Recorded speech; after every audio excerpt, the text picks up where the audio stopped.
Déjà là, c'était dans les années 80, à l'époque où les Kanaks déjà se révoltaient et où les gendarmes sont intervenus dans la grotte d'Ouvéa.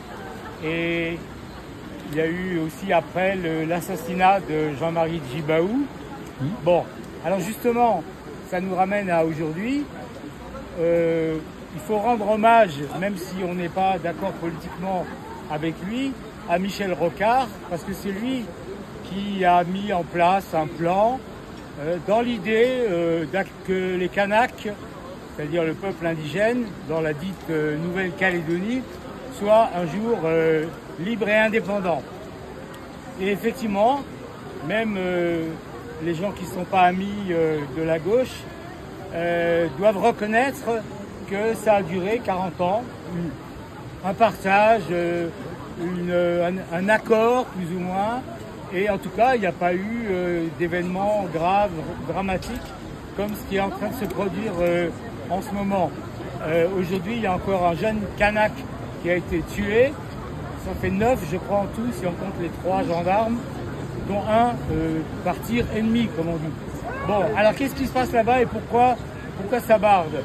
C'est une chose très simple, c'est que justement, le gouvernement Macron, avec l'aide des Républicains et probablement en sous-main aussi avec l'aide du RN, il a mis en cause par un vote à l'Assemblée et au Sénat le corps électoral dans ce territoire que l'ONU considère encore, ça a été rappelé il n'y a pas longtemps, comme une des dernières colonies.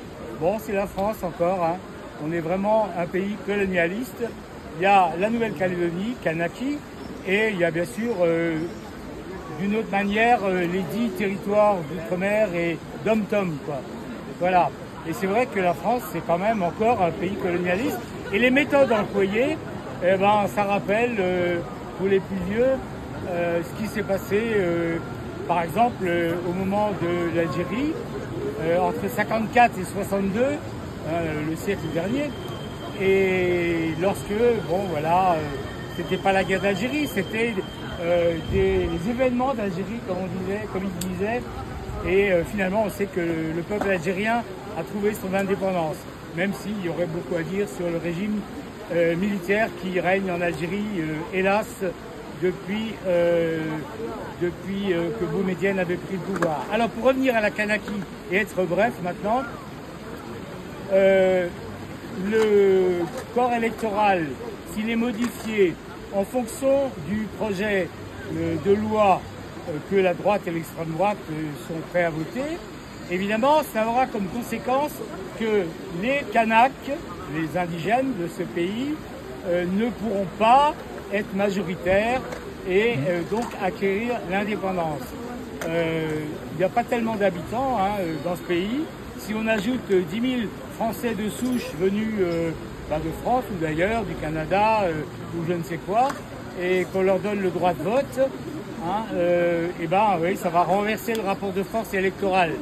Donc on comprend que la jeunesse, c'est les très jeunes, parce que j'ai vu à la télé, il y a des anciens de la lutte qui sont toujours au FLNKS, le parti indépendantiste, ou dans d'autres partis qui également luttent pour l'indépendance.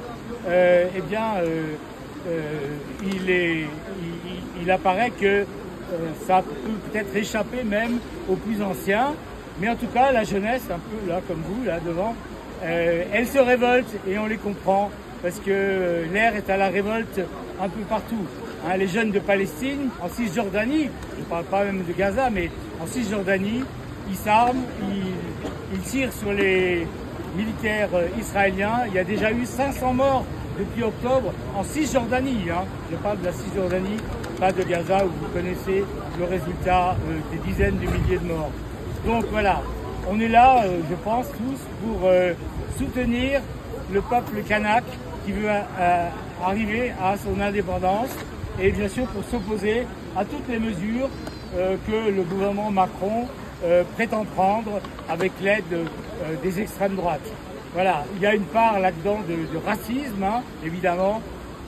On a vu à la télé des images assez incroyables. Moi, ça m'a rappelé la fin de la guerre d'Algérie, parce qu'il y a eu des barrages, des caldoches, c'est-à-dire les blancs, hein, dans leur quartier plutôt favorisé, surtout au sud de l'île.